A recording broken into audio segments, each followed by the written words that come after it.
Good afternoon, you're watching CPUT News. My name is Kabamba. In today's edition, we'll be looking at how students actually get the funds to live, employment opportunities for the blind in Cape Town, how far does your payslip last, and lastly, the real cost of beauty for women. University, where students come to obtain a qualification, hoping that it will lead to employment. However, not everybody wanting to attend an institution like this, hoping to obtain a qualification, will be able to afford it, as there are much more costs than just your admission fees. I spoke to Lorna to learn more about the financial challenges that comes with being a student. Would you be able to afford your tuition costs without NSFAS? I would definitely not afford my tuition without NSFAS because my father is the only person working at home and my mother is unemployed. So, during this year's budget speech, Finance Minister Tito Mboweni announced that government will spend R111.2 billion so that deserving students from poor and working class families can obtain their qualifications. This money is issued to the students through the National Student Financial Aid Scheme known as NSFAS.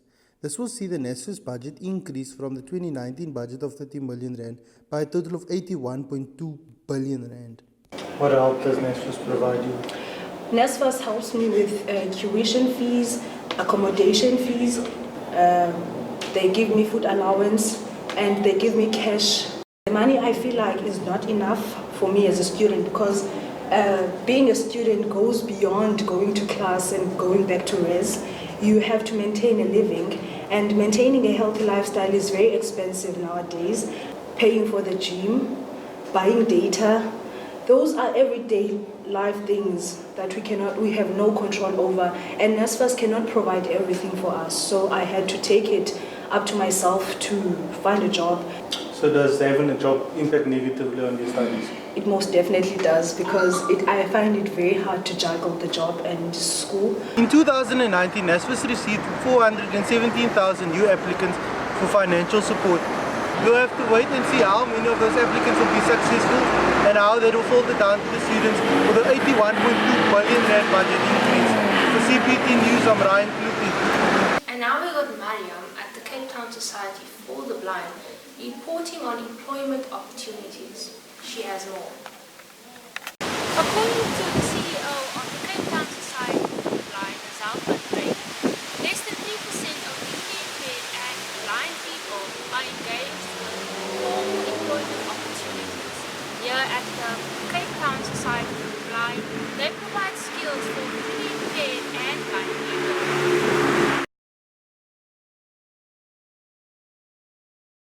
At this complex in Salt River, Francisca Witboy, a 26-year-old, tells us her story of how this place helped her. I was at home for about 6 years after matric. So after 6 years, coming to this place, it changed my whole life because I was at Athens School for the Blind. And I feel whenever I'm around blind people, I can be myself.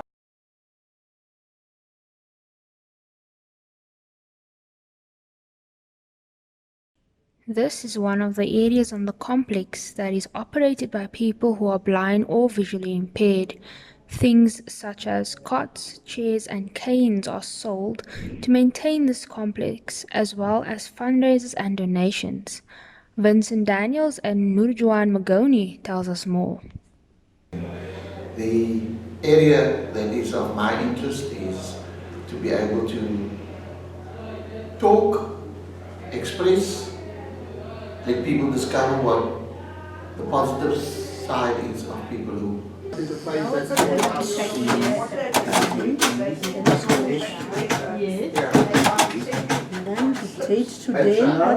do corporate fundraising, not like the small scale, but like with our AGM coming up and stuff like that, we also had to sit in meetings to come up with a theme for the AGM and all those things, like proposals and stuff. So I'm in the learning process.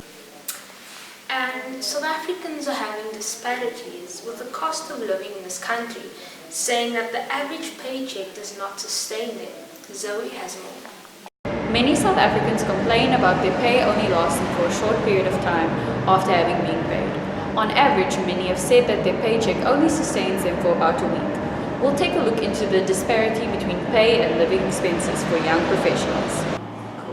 If you had to estimate, like in days, how long your pay stretches after payday, what would tend to be sort of safe for maybe like a week after payday, and then after that I kind of have to stick to my budget religiously.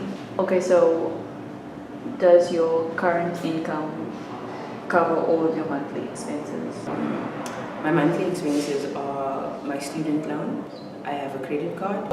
And do you feel like where you are now, do you feel you're being paid enough to, No, I don't think so, but I think it's probably just sort of struggle for everyone.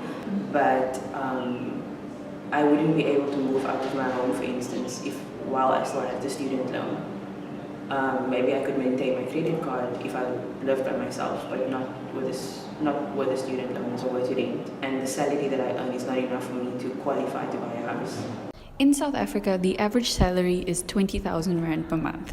However, in Cape Town alone, the average salary for a working professional is around 6,000 Rand, when living expenses such as rent and utility amount to 10K. A number of factors need to be considered when assessing how long the average salary can sustain the young working professional. Things such as living expenses, loans, bills, and having to provide for dependents. It is estimated that the South African middle class spends their salary in less than 5 days. And now Kabamba gives us insight on what the cost of beauty actually is. So on average, for products, my body products, we'll talk about 600 Rand a month.